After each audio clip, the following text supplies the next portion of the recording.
सो इस तरीके से आप ट्रेडिंग व्यू में एक बार में 10 या उससे ज़्यादा इंडिकेटर यूज़ कर सकते हो।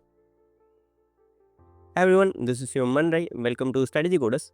आज के इस वीडियो में हम कवर करेंगे कि आप एक साथ में 10 या उससे ज़्यादा इंडिकेटर कैसे लगा सकते हो, इवन इफ आपके पास ट्रेडिंग व्यू का फ्री प्लान है।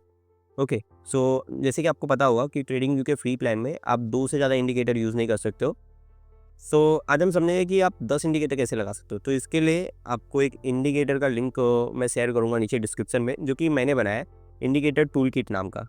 सो ये इंडिकेटर जो है ये अलाउ करता है आपको कि आप एक बार में 10 या उससे ज़्यादा इंडिकेटर लगा सकते हो, और ये आपके ऊपर है कि आपको कौन सा इंडिकेटर लगाना है चार्ट पे और कौन सा नहीं लगाना है। सो यहाँ पर जैसे कि हम इसे डिकोड कर लेते हैं, हम समझते हैं कि ये कैसे वर्क करती है इसकी settings. So basically first of all हम मूविंग एवरेज से आते हैं। तो यहाँ पर आप 5 मूविंग एवरेज यूज़ कर सकते हो। तो जैसे कि मैं इसकी सेटिंग पे जाता हूँ और यहाँ पर अगर मैं मूविंग एवरेज को टिक करता हूँ, ठीक है, अगर यहाँ पे मैंने टिक किया तो मूविंग एवरेज जो है चार्ट पे शो होगा, और अगर मैं इसको अनटिक रखता हूँ तो ये चार्ट पे शो नहीं होगा। और यहाँ से मैं इसकी कलर चेंज कर सकता हूँ, यहाँ पे आपको मूविंग एवरेज की लेंथ मिलती है। लेट्स से अभी मैं यहाँ पे दोनों को अनटिक कर देता हूँ, ठीक है। तो जैसे कि आप देखोगे तो यहाँ पर अब कोई भी मूविंग एवरेज शो नहीं हो रहा है चार्ट पे। अब मैं फिर से सेटिंग में जाता हूँ और यहाँ पर लेट्स से मैं 200 पीरियड एंड 200 पीरियड को यहाँ पे टिक कर देता हूँ, तो यहाँ पे ये आ गया। फिर यहाँ पे मैं चाहूँ तो पाँचों इंडिकेटर्स को टिक कर सकता हूँ, और यहाँ पे पाँचों मूविंग एवरेज जो है आप देख सकते हो यहाँ पर आ चुके हैं, ठीक है। तो अभी फिलहाल के लिए हम एक रहने देते हैं और बाकी सबको अनटिक कर देते हैं। सो आप ये इस तरीके से यूज़ करते हो, समझ लो आपको एक्सपोनेंशियल मूविंग एवरेज नहीं है, आपको सिंपल मूविंग एवरेज चाहिए। यहाँ पे सिंपल मूविंग एवरेज का भी ऑप्शन है, तो आप दोनों में से कोई भी एक टाइप यूज़ कर सकते हो। ओके, फिर इसके नीचे सुपर ट्रेंड। अब यहाँ पर ये जो टिक है, ये टिक आपको अलाउ करता है कि आपको ये इंडिकेटर को चार्ट पे रखना है। अगर मैं इसे अनटिक कर दूँ तो सुपर ट्रेंड जो है वो चार्ट से चला जाएगा, जैसे कि यहाँ पे चला जा हुआ है।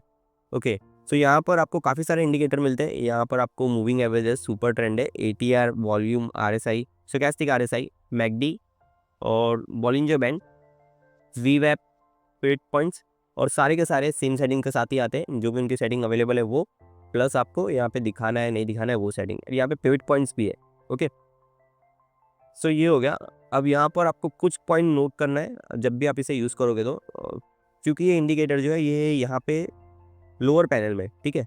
तो यहाँ पर कभी आप सेटिंग में जाते हो, ओके, और आप 2 इंडिकेटर यूज़ करना चाहते हो जो कि लोअर पैनल के, जैसे कि आरएसआई और मैकडी। तो हमने मैकडी पहले ही लगा के रखा है, तो हम आरएसआई को भी लगा देते हैं। आरएसआई पे अगर मैंने टिक किया तो आप यहाँ पे देखना ये दोनों ओवरलैप कर रहे हैं और इसका स्केल ख़राब हो चुका है थोड़ा बहुत। सो आपको ये बात ध्यान रखनी है कि आप जो इंडिकेटर यूज़ कर रहे हो ना नीचे साइड वाले, वो ओवरलैप ना करें एक दूसरे से। अगर आप समझ लो मैकडी यूज़ कर रहे हो और एटीआर यूज़ कर रहे हो, ठीक है, तो ज़्यादा कुछ प्रॉब्लम आपको देखने को नहीं मिलेगा, क्योंकि जो मैकडी होता है मूविंग एवरेज का डिफरेंट होता है और एटीआर जो है प्राइस का डिफरेंट होता है। तो बेसिकली इनका वैल्यू क्वाइट सेम आपको मिल सकता है। तो यहाँ पे ये चलेगा। ओके, और यहाँ पे स्टोचैस्टिक के साथ अगर समझ लो आप नॉर्मल आरएसआई यूज़ करें तो वो भी चल सकता है। फिर आपको ये चीज़ें ध्यान रखनी, और सेटिंग्स वगैरह तो आप चेंज कर ही सकते हो।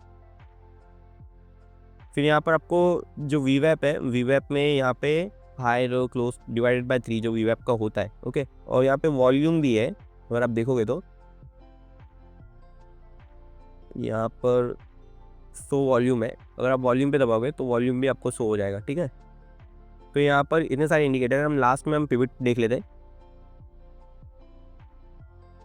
पिवट पॉइंट्स, शो पिवट पे आपको दबाना है और ये पिवट आ जाएगा। और ये जो पिवट पॉइंट आपको मिल रहा है ना यहाँ पे, ये सेम पिवट है जो आपको यहाँ पे मिलता है। आप सर्च करोगे यहाँ पर, आपको यहाँ पे जो पिवट मिलता है वही वाला एग्जैक्ट सेम पिवट जो है वो आपको यहाँ मिलेगा। ओके, सो वीडियो के डिस्क्रिप्शन में ना आपको लिंक मिलेगा इसका, आपको ये लिंक पे जाना है। ये लिंक पे जाने के बाद आपको यहाँ पे ऐड टू फेवरेट पे दबाना है, ठीक है। फिर उसके बाद आपको यहाँ पे बूस्ट पे दबाना है, फिर यूज़ ऑन टू चार्ट पे दबाना है। अब ये हो गया ना, जैसे आप यूज़ ऑन पे चार्ट पे दबाओगे तो एक नया विंडो ओपन हो जाएगा। ओके, फिर उसके बाद आपको ये जो इंडिकेटर है यहाँ पे प्लॉट हो जाएगा कि हाँ, जैसे ये यहाँ पे आ चुका है तो हम यहाँ पे फ़िलहाल के लिए इसे डिलीट कर देते हैं, और आपको फिर से इसे यूज़ करना होगा। तो बस आपको यहाँ पे इंडिकेटर जाना है और यहाँ पे लिख देना है इंडिकेटर टूल किट। यहाँ पे ये आ चुका है, ठीक है, तो आपको ये दिख जाएगा और फिर आप इसे यूज़ कर सकते हो। सो लिंक है टेलीग्राम चैनल पे, आपको नीचे डिस्क्रिप्शन में भी लिंक मिल जाएगी, दोनों जगह पे लिंक अवेलेबल है। ओके, और अगर आपको इसमें कोई इंडिकेटर ऐड कराना है, ठीक है, कोई भी ऊपर साइड वाला है, नीचे साइड वाला, हाफ ट्रेंड, एडीएक्स, कुछ भी इंडिकेटर आपको अगर इसके अंदर ऐड कराना है तो आप नीचे कमेंट में लिख दीजिएगा, मैं नेक्स्ट अपडेट में इस पर डाल दूंगा। और आपको कोई डाउट है इससे रिलेटेड या आपको कुछ इशू आता है इसको यूज़ करने में तो आप मुझे मैसेज कर सकते हो। Okay, have a good day. आज के इस वीडियो में इतना ही। अंत तक बने रहने के लिए थैंक यू। मैं चाहता हूँ कि आप कुछ चीज़ें कीजिए, आप इस वीडियो को लाइक कीजिए, आप चैनल को सब्सक्राइब कीजिए और हो सके तो इस वीडियो को अपने ट्रेडिंग ग्रुप में शेयर कीजिए। Thank you. Trade safe.